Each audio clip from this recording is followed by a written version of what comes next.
병원에 자주 가는 사람에게는 건강보험 본인 부담률을 높이고 적게 이용하는 사람에게 낮추는 방식의 건강보험 개편안이 발표됐습니다. 이른바 의료 쇼핑을 막기 위한 방안이 나왔는데요. 취재기자 연결해서 자세히 알아보겠습니다. 조용성 기자. 네, 사회정책부입니다. 네, 의료기관을 이용하는 빈도에 따라 본인이 부담하는 비율이 달라진다는 건데 일단 자세한 내용부터 소개해 주시죠. 네, 이른바 의료 쇼핑이라고 불릴 정도로 하루에 한 번꼴 한 해 365회를 넘게 의료기관을 이용하는 사람에 대해 본인 부담률을 통상 20% 수준에서 90%로 높이는 방안이 추진됩니다. 또 물리치료를 하루 1회 넘게 이용하면 본인 부담률이 올라갑니다. 반대로 분기별로 1회씩 1년에 4번 정도로 의료 이용이 적은 건강보험 가입자는 지난해 납부한 건강보험료의 10%를 돌려줍니다. 최대 12만 원에 이르는 건강 바우처를 줘서 병원이나 약국에서 쓰는 방식이 검토되고 있습니다.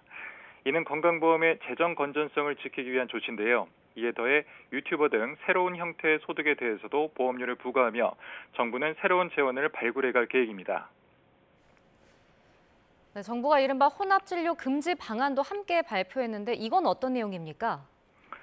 건강보험이 적용되지 않는 비급여 의료 서비스 본인 부담금은 30조 원을 돌파하며 계속해서 오르고 있는데요. 여기에는 급여 항목에 더해 실손보험으로 내는 비급여 항목을 끼워서 진료하는 혼합진료가 한몫하고 있다는 정부는 판단하고 있습니다. 백내장 수술 후 렌즈 삽입이나 물리치료 후 도수치료 등 10대 비급여 실손보험 지출 규모는 지난 2018년 1조 4천억 원에서 3년 만에 2배 넘게 증가했습니다. 실손보험으로 인한 환자 본인 부담 감소와 의료기관 수익 보전 욕구가 맞물려 비급여가 크게 증가했다는 분석이 뒤따릅니다. 이에 정부는 급여 항목의 비급여 항목을 과잉해서 섞는 혼합진료를 금지합니다. 급여인 물리치료를 받으면서 비급여인 도수치료를 받거나 급여인 백내장수를 받으면서 비급여인 다초점 렌즈를 끼워 팔 수 없다는 겁니다. 도수치료, 백내장 수술 등 비중증, 과잉이 우려되는 비급여 진료는 혼합진료를 금지하고 재평가를 통한 퇴출 기준도 마련하겠습니다. 네, 그런데 혼합진료라고 해서 전부 금지되면 우려되는 점도 있을 것 같은데 어떻습니까?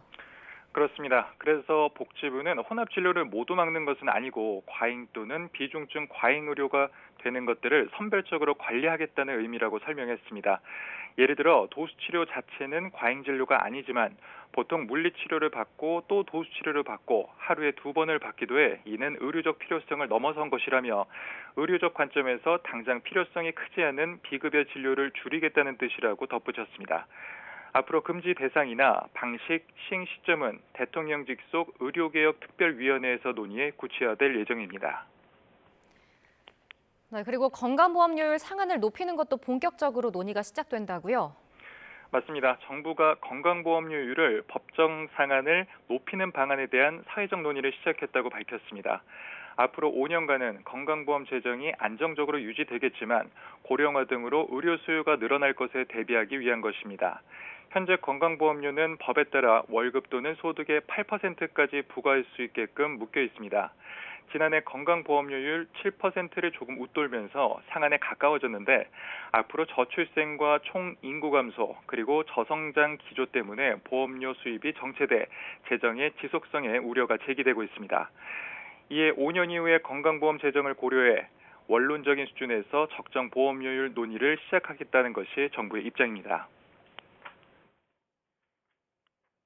점점 고령화가 되고 하면은 어쨌든 그 상한을 점점점 가까이 가는 상황이 이제 도래를 하고 그 논의가 불가피할 걸로 보이는데 제가 보기에는 뭐 5년 내에 그것이 구체화되기는 좀 어려울 것 같고.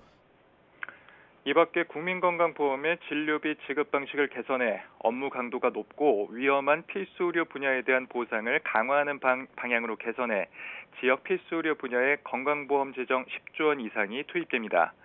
정부는 이같이 본인 부담의 형평성과 건강보험 재정 건전성, 필수 의료 강화를 핵심으로 제2차 국민건강보험 종합계획을 발표해 5년간 추진하기로 했습니다.